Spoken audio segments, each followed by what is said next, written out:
성령이 임하시면, 성령이 임하여야, 오늘날까지 성령에 충만하면, 이 3주에 걸쳐서 성령에 대해서 우리가 나눠본 바, 그 가운데 있어 그 성령이 임재하기 위해서 우리가 갖춰야 될 조건이 있다라는 것입니다. 그 가운데 있어 성령 충만한 자들은 이 죄를 그치는데 어떠한 죄로부터 자유로워지냐? 첫 번째는 그 성적인 죄로부터 자유로워지며, 두 번째는 우상 숭배하는 죄로부터 자유로워진다라는 것입니다. 그렇습니다.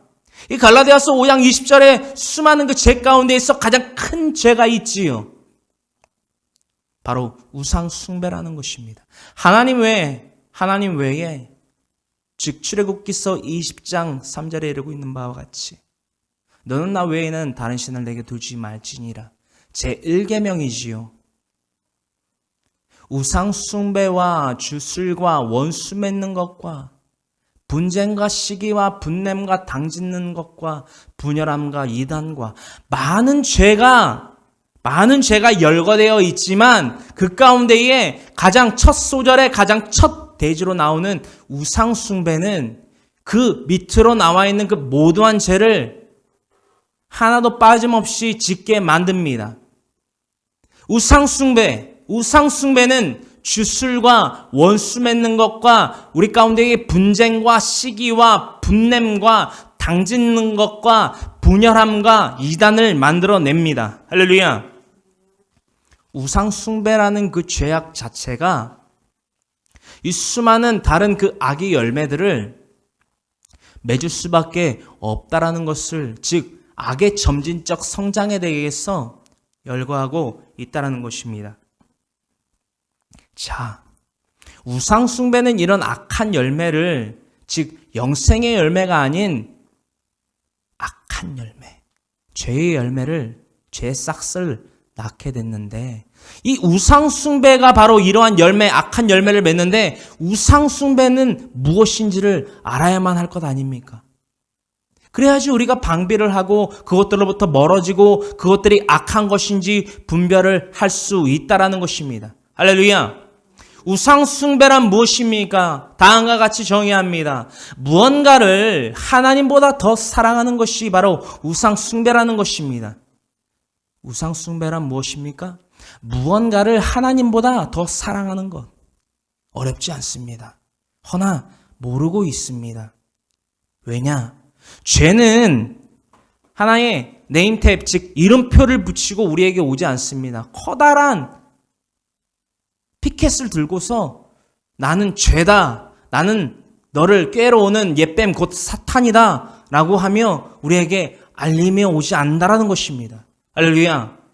죄는 뱀과 같이 지혜롭게 우리의 삶 곳곳에서 침투하고 날마다 노략질하는 것 같이, 우리가 마치 천국을 침노하는 우리 그리스도인들과 같이 우리를 날마다 넘어뜨리려 우리에게 온다라는 것입니다. 할렐루야. 그렇게 우리 가운데에 우상 숭배를 하게 하는 옛뱀 사탄의 세력이라는 것입니다. 할렐루야. 무언가를 하나님보다 더 사랑하는 것, 그것이 우상 숭배라는 것입니다. 자, 우상 숭배의 대표적 사건이 무엇일까요? 우리 그리스도인들이 궁금해는 하지만 풀지 못하는 크나큰 아킬레스건이 있습니다. 크나큰 과제가 있다라는 것입니다.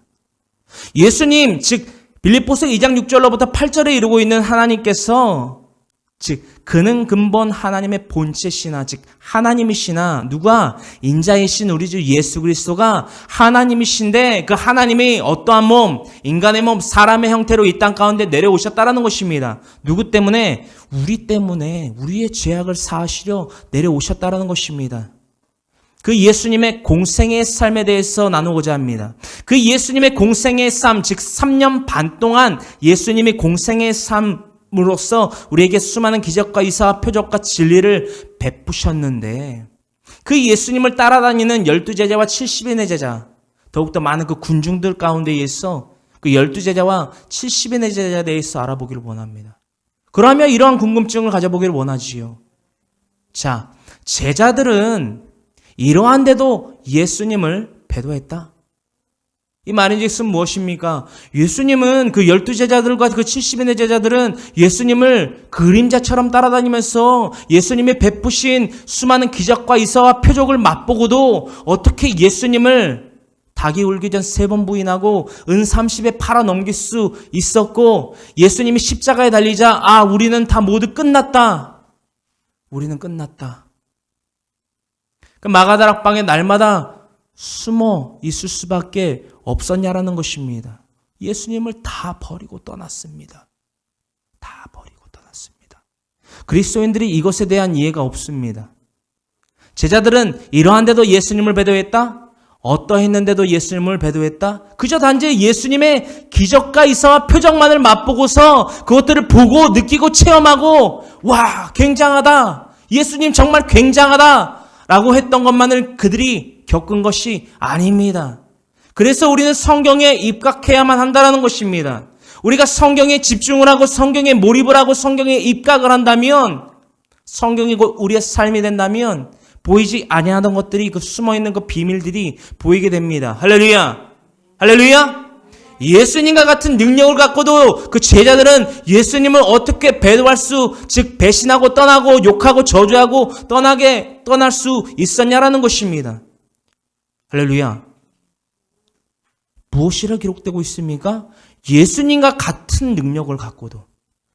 예수님 곧 하나님이십니다. 이 땅 가운데에서 우리가 눈으로 보고 손으로 만져지고 냄새를 맡아주고 청각으로 들어지는 그 모든 3차원적인 것들을 말하는 것이 아닙니다.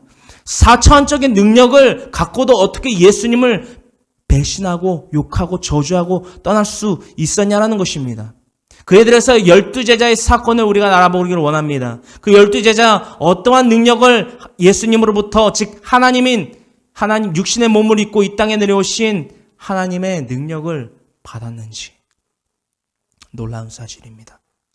마태복음 10장 1절로부터 4절 그리고 8절의 말씀을 우리가 함께 봉독하기를 원합니다. 예수께서 그의 12제자를 부르사 더러운 귀신을 쫓아내며 모든 병과 모든 약한 것을 고치는 권능을 주시니라.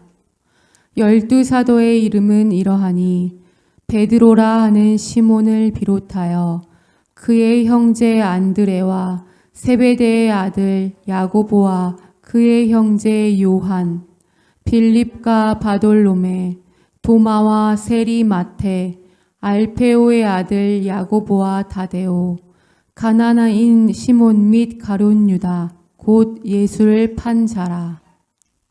병든 자를 고치며 죽은 자를 살리며 나병 환자를 깨끗하게 하며 귀신을 쫓아내되 너희가 거저 받았으니 거저 주라. 아멘. 마태복음 10장 1절로부터 4절 그리고 8절의 말씀입니다.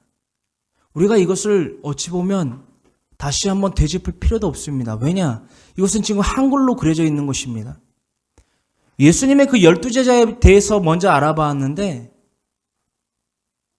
이것은 우리의 인지 능력으로서는 감히 상상조차 할 수 없는, 이해가 되는 것이 어찌 보면 더 이상한 것 같은 기이한 현상이 기록되어 있습니다. 예수께서 그의 12제자를 부르십니다. 그 각기 고을과 성읍, 예수님이 먼저 들어가시기 이전에 그 제자들을 먼저 보내셔서 복음의 진리를 전하게 하십니다. 그런데 그 파송을 보내실 때에 그저 보내지 아니하십니다. 12제자에 대해서 기록되어 있습니다. 어떻게 보내셨느냐? 12제자들을 부르시고 더러운 귀신을 쫓아내며 모든 병과, 즉 그 뱀과 전갈을 밟게 만드시며 모든 병과 모든 약한 것을 고치시는 권능을 주시니라. 할렐루야. 이것은 예수님의 육적인 능력을 말하는 것이 아닙니다. 하나님의 능력인 그 4차원적인 능력, 즉 성령의 능력을 부어주셨다는 것입니다. 그것을 마태복음 10장 1절에서는 권능이라 총칭하죠. 너무나도 기이한 현상입니다. 그에 대해서 그 12제자의 이름을 명백히 기록하고 있습니다. 12사도의 이름은 이러하니 베드로라 하는 시몬을 비롯하여 그의 형제 안드레와 세베대의 아들 야고보와 그의 형제 요한, 빌립과 바돌로메, 도마와 세리 마테, 알페오의 아들 야고보와 다데오, 가나나인 시몬 및 가룟 유다, 곧 예수를 판 자라. 굉장합니다. 베드로 또한 나머지 제자들 더불어 나아가서 마태복음 10장 4절에는 누가 언급되고 있습니까? 음30에 예수님을 팔아넘긴 누구? 가룟 유다.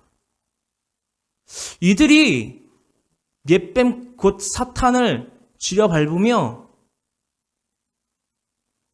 병든 자를 고치고 수많은 기적과 이사와 표적을 행할 권능, 즉 4차원적인 성령의 능력을 받았다라는 것입니다. 다시 말해 예수님만이 기적과 이사와 표적을 베풀고 그것들을 예수님의 그림자처럼 따라다녔던 제자들이 본 것이 아니라 그 12제자들 또한 예수님과 같이 이러한 능력을 베풀었는데, 일으켰는데 어떠한 능력이냐? 8절에는 더욱더 말도 안 되는 이해할 수 없는 기록이 되어 있습니다. 병든 자를 고칩니다. 네, 그렇습니다. 그것은 1절로부터 4절에 기록되어 있는 말씀입니다. 그러나 너무나 충격적인 사실이 있습니다. 죽은 자를 살렸다라고 합니다. 이것은 황모세가 지어낸 말이나 고쳐 쓴 것이 아닙니다. 여러분들의 성경인 신약성경 마태복음 10장 8절을 펼쳐서 비교하여 보십시오. 토시 하나도 틀리지 않습니다. 병든 자를 고쳤습니다. 네, 그렇습니다. 그럴 수 있습니다. 그런데 죽은 자를 살립니다. 나사로가 손도 대지 않고 나사로야 나와라 라고 하자 그 돌무덤에서 나사로가 나왔던 것처럼 죽은 자를 살립니다. 우리의 눈으로 봤을 때 죽은 자를 살린다라는 것은 말이 안 됩니다. 그래서 그보다 더 적은 그 능력인 병든 자를 고치는 것, 나병한 자를 깨끗하게 고치는 것, 그거는 조금 낮은 레벨로 우리가 치부를 하지요. 자, 이것은 어떻습니까? 귀신을 쫓아냈다라는 것입니다. 누가? 12제자가 귀신을 쫓아냅니다. 귀신을 쫓아냈는데 그 12제자는 예수님을 저주하고 욕하고 은30에 팔아넘기고 모두 하나같이 뿔뿔이 흩어졌다라는 것입니다. 예수님을 떠났다라는 것입니다. 예수님이 십자가에 달리자. 우리가 이것을 이해할 수 있겠습니까? 그들이 능력이 있다라는 것입니다. 사탄을 다스릴 권세도 있고 죽은 자를 심지어는 살리는 능력이 있음에도 불구하고 왜 예수님을 배신했을까요? 자, 70인의 제자는 어떠합니까? 70인의 제자. 이들 또한 예수님이 잡히셨을 때에 예수님을 따랐다라는 기록이 없습니다. 모두 떠났더라. 모두 예수를 버리고 떠나더라. 그 70인의 제자의 기록입니다. 누가복음 10장 17절로부터 20절의 이 기록, 70인의 제자의 파송에 대해서 기록하고 있는 이 말씀, 우리가 다 같이 한마음 한뜻으로 봉독하기를 원합니다. 70인이 기뻐하며 돌아와 이르되 주여 주의 이름이면 귀신들도 우리에게 항복하더이다. 예수께서 이르시되 사탄이 하늘로부터 번개같이 떨어지는 것을 내가 보았노라. 내가 너희에게 뱀과 정갈을 밟으며 원수의 모든 능력을 제어할 권능을 주었으니 너희를 해칠 자가 결코 없으리라. 그러나 귀신들이 너희에게 항복하는 것으로 기뻐하지 말고 너희 이름이 하늘에 기록된 것으로 기뻐하라 하시니라. 아멘. 누가복음 10장 17절로부터 20절에 이루고 있는 말씀입니다. 예수님 먼저 각기 고을과 성읍들에 대하여 12제자를 먼저 파송하십니다. 그 이후 바로 이윽고 70인의 제자를 추가로 파송하십니다. 이 70인의 제자의 파송 이후에 이들이 돌아와 선교 보고를 합니다. 그 기록 17절로부터 기록하고 있습니다. 70인이 기뻐하여 돌아와 예수 그리스도께 돌아와 이르되 주여, 즉 인자의 신 우리 주 하나님의 아들 독생자 아들 예수 그리스도시여, 주의 이름이면 귀신들도 우리에게 항복하더이다. 할렐루야. 귀신들도 우리에게 항복하더이다. 예수께서 이르시되 사탄이 하늘로부터 번개같이 떨어지는 것을 내가 보았노라. 이 18절의 말씀은 각기 성경학자가 달리 해석하는 경향이 있지만 더욱더 명확하고 정확한 해석은 바로 이러합니다. 예수님께서 그 70인의 제자 파송 이후에 돌아와 선교 보고를 하는 그 70인의 제자에게 이르십니다. 예수께서 이르시되 사탄이 하늘로부터 번개같이 떨어지는 것을 내가 보았노라. 이 말씀 우리가 어떻게 해석하여야만 합니까? 사탄, 즉 이 세상 공중 권세를 잡은 그 사탄, 그 옛뱀 사탄이 즉 창세기서 3장 14절로부터 이루고 있는 배로 땅을 기어다니고 평생토록 무엇을 먹을지니라? 묻죠. 흙을 먹을지니라. 그것이 하나님께서 우리 인간 태초에 인류인 아담하라 총칭하는 아담과 하와를 충동하여서 그 선악과 사건을 일으킨 옛뱀 사탄에게 내리신 하나님의 저주였다라는 것입니다. 그러므로서 말미암아 18절로 돌아와 사탄이 하늘로부터 번개같이 떨어지는 것을 내가 보았노라. 이것은 무엇입니까? 옛뱀 사탄의 권세와 그 공중 권세를 무너뜨리는 70인의 제자의 예수 그리스도께서 더하신 능력의 표징이라는 것입니다. 이것을 누가 보았다? 제자들 가운데에서 누가 아니라 이스라엘 백성 등의 히브리인 중에서 누가 본 것이 아니라 누가 보았다? 예수님께서 보셨다.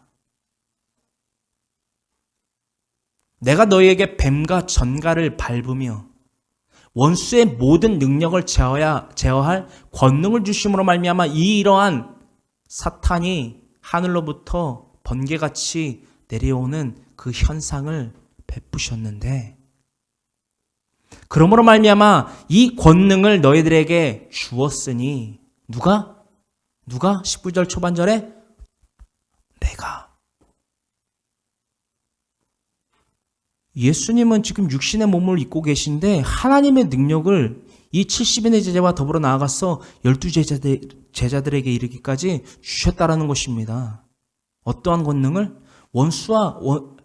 뱀과 전갈을 밟으며 원수의 모든 능력을 제어할 권능을 주셨다라는 것입니다. 누가? 인자가. 이때부터 하나님의 능력은 철저하게 이 공생의 삶 동안 드러납니다. 많은 이들이 이것을 캐치를 하지 못합니다. 왜 이것을 캐치하여야만 하느냐? 이 놀라운 심지어는 사탄의 모든 권세를 다스리며 예수님께서도 보고 말씀하여 이르시되 그 사탄이 옛뱀 그 사탄이 하늘로부터 번개와 같이 떨어지는 것을 보았노라 라고 말씀하실 정도로 그 권능을 이 70인의 제자와 12제자들에게 더하셨는데도 불구하고 이 4차원적인 능력을 더하셨는데도 불구하고 누구를 배신했다? 그 능력을 더하신 누구? 예수님을 배신했다는 것입니다. 여기에서 우리는 분명히 깨달아야만 합니다. 우리의 삶 가운데 있어의 돈, 명예, 가족의 건강, 내 자녀, 장막의 축복, 사업의 축복, 건강의 축복, 어떠한 것이 이 권능보다 더 위에 있을 수 있습니까? 이러한 기적과 이사와 표적보다도 즉 모든 이 권능보다도 어떠한 것이 더욱더 높다 할 수 있겠습니까? 없습니다. 우리는 날마다 교묘하게 우리에게 틈타오는 그 사탄의 세력에게 날마다 그 꾀임에 넘어가고 있습니다. 자녀요? 중요하지요.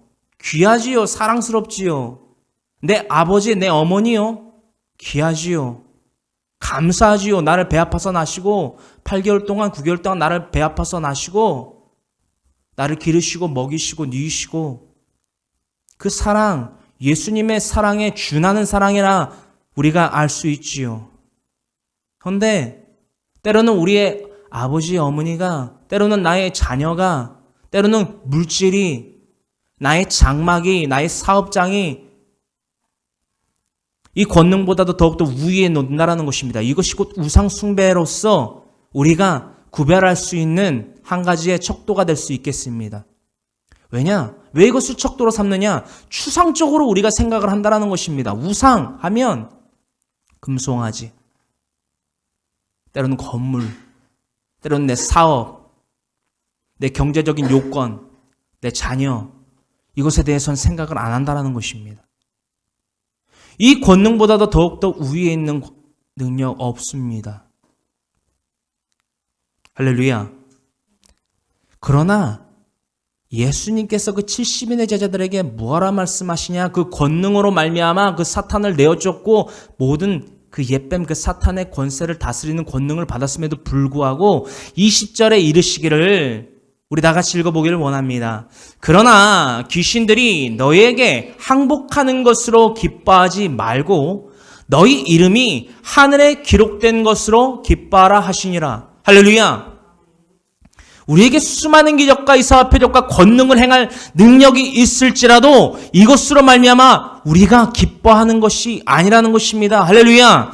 이 땅 가운데에 우리가 사람이 이해할 수 없고 인지할 수 없는 사차원적인 능력이 우리에게 권능으로 임할지라도 그것이 물질입니까? 그것이 장막입니까? 내 자녀의 축복입니까? 내 남편, 내 아내의 축복입니까? 건강의 축복입니까? 그것으로 말미암아 기뻐할 것이 아니라는 것입니다. 할렐루야. 이 12제자와 70인의 제자 왜 파송됐습니까? 예수 그리스도의 복음의 진리를 전파하기 위해서 파송되었다라는 것입니다. 각기 고울갑 성읍의 말입니다. 하나님께서 이것에 대해서 언급하십니다. 내가 너희들에게 권능을 더한 것이 너희들의 삶의 본질과 기뻐함에 대한 목적이 아니라 너희들의 삶의 궁극적인 목적과 기뻐해야 될 이유가 무엇이냐? 너희 이름이 하늘에 기록된 것으로 기뻐하라 하시니라. 할렐루야. 할렐루야. 우리의 삶, 이 땅 가운데에서의 부귀영 아닙니다. 이 땅 가운데에서 잠시 잠깐 있다 가는 것뿐입니다. 이 잠시 잠깐 있다 가는 이 땅에서 우리는 그리스도인이 되어야만 합니다. 할렐루야. 그리스도와 함께 십자가에 못 박힘으로 말미암아 우리 육신의 정욕과 탐심 또한 그 십자가에 못 박아야만 하는 그리스도인이 되어야만 한다라는 것입니다. 할렐루야. 이 교회라는 건물 가운데에 시간에 맞춰 나왔다고 해서 구원 못 받습니다. 이 황모세라는 주의 종의 입술로서 나아가는 이 선포되는 이 말이 여러분들에게 어떻게 평가되고 들릴지 저는 중요하지 않습니다. 주의 종은 환경이 어떠하든 사람의 비유에 맞춰 입맛에 맞춰 취향에 맞춰 그 말을 전하는 말쟁이가 아닌 하늘로부터 들리는 그 음성에 귀를 기울여 그 말씀을 선포하는 자입니다. 예수 그리스도께서 그 70인의 제자에게 이르십니다. 그러나 귀신들이 그 사탄들이 너에게 항복하는 것으로 기뻐하지 말고 너희의 이름이 하늘에 기록된 것으로 말미암아 무엇하라? 기뻐하라 하시니라. 할렐루야. 우리의 이름 생명책에 낱낱이 고하여 적혀져 있다라는 것입니다. 지금도 예배드리는 이 시간 가운데 있어도 사랑하는 내 자녀들아, 내 아들 내 딸아, 내가 너를 기뻐하노라, 내가 너를 사랑하노라. 날마다 주님께서 우리에게 그 음성을 통하여서 들려주고 계시다라는 것입니다. 할렐루야. 그 음성 우리가 듣기를 원한다면 참된 그리스도인의 삶을 사는 그리스도와 함께 십자가에 못 박힌 자들이 되어야만 하며 더욱더 나아가서 온전한 그리스도인이 되기 위하여 성령으로 살며 성령으로 행하는 성령 충만한 자들이 되어야만 한다라는 것입니다.